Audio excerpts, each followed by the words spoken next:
নমস্কার বন্ধুরা, আজকে আমি মটরশুঁটি দিয়ে একেবারে ইউনিক একটি রেসিপি তোমাদের সাথে শেয়ার করব। এটা তোমরা ভাত, রুটি, লুচি, পরোটা সব কিছুর সাথে খেতে পারবে। আশা করছি আজকের রেসিপিটাও তোমাদের অনেক পছন্দ হবে। তো সবার প্রথমে আমি 500 গ্রাম মটরশুঁটি নিয়ে এর খোসাটা ছাড়িয়ে ফেলছি। এখন বাজারে প্রচুর পরিমাণে মটরশুঁটি পাওয়া যাচ্ছে, কদিন পরে কিন্তু আর পাওয়া যাবে না। তো ফুরিয়ে যাওয়ার আগেই রেসিপিটা একবার ট্রাই করবে। তো বন্ধুরা, একে একে প্রত্যেকটি মটর থেকে আমি ডালগুলো ছাড়িয়ে নিয়েছি। দেখো, এবার নিয়েছি একটা মিক্সিং জার। মটরশুঁটিগুলো ভালো করে ধুয়ে নিয়েছি, ধুয়ে মিক্সিং জারের মধ্যে দিয়ে দিচ্ছি। আর এক মুঠো মতো আমি বাঁচিয়ে রাখলাম, এটা আমরা পরে কাজে লাগাবো। এখন এর মধ্যে দিয়ে দিচ্ছি কয়েক টুকরো আদা, দিয়ে দেবো কয়েকটা কাঁচা লঙ্কা, আর সাথে দিয়ে দেবো এখানে 1.5 চামচ মতো জিরে, গোটা জিরে এখানে দিয়ে দিচ্ছি। এবার ঢাকনাটা বন্ধ করে পেস্ট করে নিতে হবে। পেস্ট করতে যদি একটু জলের প্রয়োজন হয় তো জল দিয়ে তবে পেস্ট করবে, একদম এইভাবে যেন মিহি পেস্ট হয়। এবার এর মধ্যে দিয়ে দিচ্ছি লবণ, দিয়ে দেব বেসন এখানে 4 চামচ। 500 গ্রাম মটরশুঁটির জন্য এখানে আমাদের 4 চামচ বেসন দরকার। এবার বেসনটাকে খুব ভালো করে মটরশুঁটির সাথে মিশিয়ে নিতে হবে। বন্ধুরা, একেবারেই ইউনিক রেসিপি, নতুনভাবে তোমাদের আমি দেখাবো। আশা করছি রেসিপিটা তোমাদের অনেক ভালো লাগবে। তো খুব ভালো করে আমি মিশিয়ে নিয়েছি। এবার একটা কড়ার মধ্যে দিয়ে দিচ্ছি তেল। এখানে আমি 2 চামচ মতো তেল দিয়ে দিয়েছি। তেলটাকে বেশ ভালো করে গরম করে নিতে হবে, তেলটা কিন্তু অবশ্যই দেবে। এবার আমরা যে মটরশুঁটির পেস্টটা করে রেখেছিলাম সেই পেস্টটা তেলের মধ্যে দিয়ে দেবো।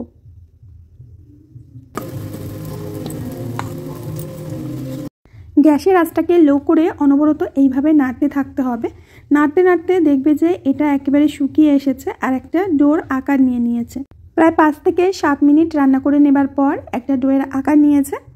তো এখন আমরা এটা একটা থালার মধ্যে নামিয়ে নেব। থালাটাই আমি আগে থেকে তেল ব্রাশ করে রেখেছিলাম। এখন এই থালার মধ্যে আমরা মটরশুঁটির ডোটাকে নিয়ে নেব।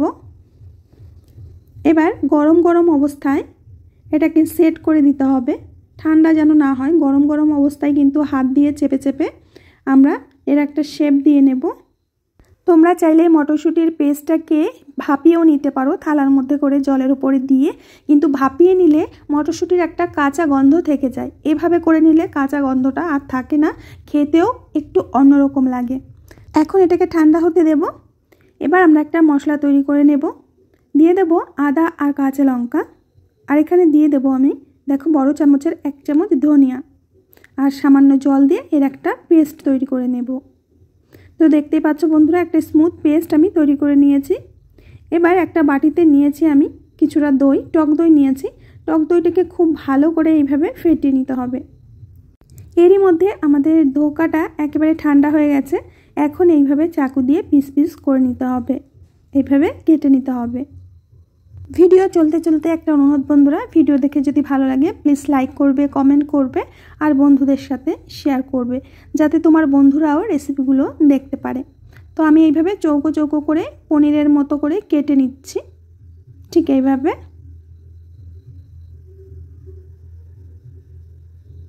তো এগুলো আমার কেটে নেওয়া হয়ে গেছে, আর দেখতেই পাচ্ছ একেবারে পনিরের মতো কিন্তু আমি পিস করে নিয়েছি। তোমরা তোমাদের পছন্দ মতো পিস করে নিতে পারবে। তো এখন একটা কড়ার মধ্যে দিয়ে দেব তেল। তেলটা বেশ ভালো করে গরম করে নিতে হবে প্রথমে। আজকের রান্নাটা আমি একদম নিরামিষভাবে করছি, তোমরা চাইলে পেঁয়াজ রসুন দিয়েও করতে পারো। তেলটাকে গরম করে নিয়ে ধোকাগুলো তেলের মধ্যে বেশ কড়া করে ভেজে নিতে হবে। একটা পাশ লাল হয়ে গেলে এইভাবে উল্টে দিতে হবে। আমি নিরামিষভাবে করছি, তোমরা চাইলে আমিষভাবে মানে পেঁয়াজ রসুন দিয়ে করতে পারো। তো ধোকাগুলো আমার ভেজে নেওয়া হয়ে গেছে, এখন তেল থেকে তুলে নেব। দেখতেই পাচ্ছ এরকম বেশ লাল করে কড়া করে ভেজে নিতে হবে। তো বাকি ধোকাগুলো আমি তেলের মধ্যে ছেড়ে দিয়ে ভেজে নিচ্ছি। বন্ধুরা, তোমরা বিশ্বাস করবে না যে এই ধোকা ভাজাগুলো খেতে যে কত মজার লাগে। যদি কাউকে এই ভাজা অবস্থায় একটা খেতে দাও, সে কিন্তু তোমার প্লেট ফাঁকাই করে দেবে। এবার 2 বড় সাইজের আলু আমি এইভাবে কেটে নিয়েছিলাম চৌকো চৌকো করে। এখন আলুগুলোকে এই তেলের মধ্যে বেশ লাল লাল করে ভেজে নিতে হবে। আর এদিকে ধোকাটা আমি দেখিয়ে দিচ্ছি তোমাদের, এরকম কড়া করেই কিন্তু ভেজে নিতে হবে। এই দেখো, এদিকে আমাদের আলুগুলো ভাজা হয়ে গেছে, আলুগুলো বেশ এরকম লাল লাল করে ভেজে নিয়েছি। এবার আলুগুলো তেল থেকে তুলে নেব।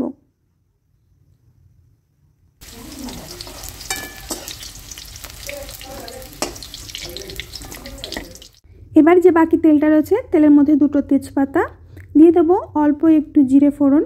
তেজপাতা আর জিরেটাকে ভালো করে এইভাবে একটু নেড়ে চেড়ে নিতে হবে। এরপরে আমরা যে মশলাটা বেটে রেখেছি সেই মশলাটা দিয়ে দেব।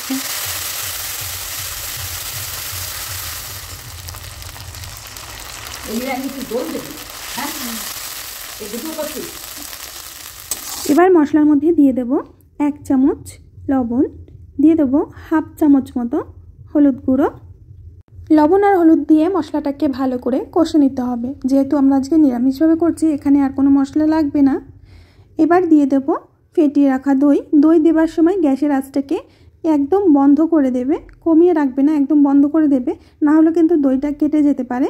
বন্ধ করে মশলার সাথে ভালো করে এইভাবে মিশিয়ে নিয়ে তারপরে গ্যাসের আঁচটাকে জ্বালিয়ে দেবে। এখানে মশলা কষাবার সময় আমরা যে মটরশুঁটিগুলো বাঁচিয়ে রেখেছিলাম সেই মটরশুঁটিগুলো দিয়ে দিচ্ছি। এবার ভালো করে মশলাটাকে কষে নিতে হবে। তো মশলা আমার কষে নেওয়া হয়ে গেছে, দেখতেই পাচ্ছ যে উপর থেকে তেল ভেসে গেছে। এবার এর মধ্যে দিয়ে দেব জল। জলটা তোমাদের পরিমাণ বুঝেই দেবে, মানে যতটা ঝোল রাখবে সেই আন্দাজ মতো জল দিতে হবে। এবার এই ঝোলটাকে খুব ভালো করে আমরা ফুটিয়ে নেব। ফুটিয়ে নেবার পর আমরা যে আলু আর ধোকাটা ভেজে রেখেছিলাম সেগুলো দিয়ে দেব। ভালো করে নেড়ে চেড়ে ঝোলের সাথে মিশিয়ে দিতে হবে। এবার একটা ঢাকনা দিয়ে ঢেকে আমরা হাই ফ্লেমে রান্না করব 4 থেকে 5 মিনিট।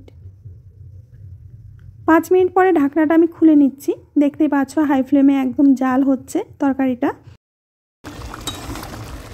এইভাবে আরও কিছুক্ষণ জাল করে নেব, আর ফ্লেমটা কিন্তু বাড়ানোই থাকবে। এইভাবে হাই ফ্লেমে রান্না করে নিতে হবে। এবার নেড়ে চেড়ে নেব।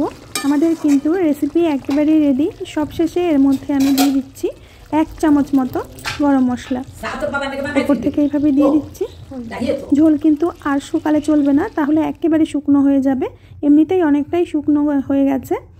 তো গরম মশলাটা দিয়ে মিশিয়ে নিয়েছি। এবার একটা প্লেটের মধ্যে নামিয়ে নেব। এই রেসিপিটা করার সময় আমি এতটাই ব্যস্ত ছিলাম, আমার শাশুড়িকে নিয়ে ডাক্তারের কাছে যাওয়ার সময় হয়ে গেছিলো, তাই শেষের দিকটা আমি ঠিকঠাক মতো করতে পারিনি বন্ধুরা। কোনো মতে আমি করে দিয়েছিলাম। তোমাদের আমি দেখিয়ে দিচ্ছি যে এটা কতটা সফট হয়েছিল ধোকাগুলো। এটা তোমরা বিশেষ করে রুটি, লুচি, পরোটার সাথে খেতে পারবে, ভীষণ ভালো হয় খেতে, আর ভাত দিয়েও খেতে পারবে। তো আমার প্রিয় বন্ধুরা, আমি আজ এখানেই বিদায় নেব। আবার আসবো নতুন রেসিপি নিয়ে। ততক্ষণের জন্য সবাই ভালো থেকো, সুস্থ থেকো, আর সকলকে সুস্থ রেখো।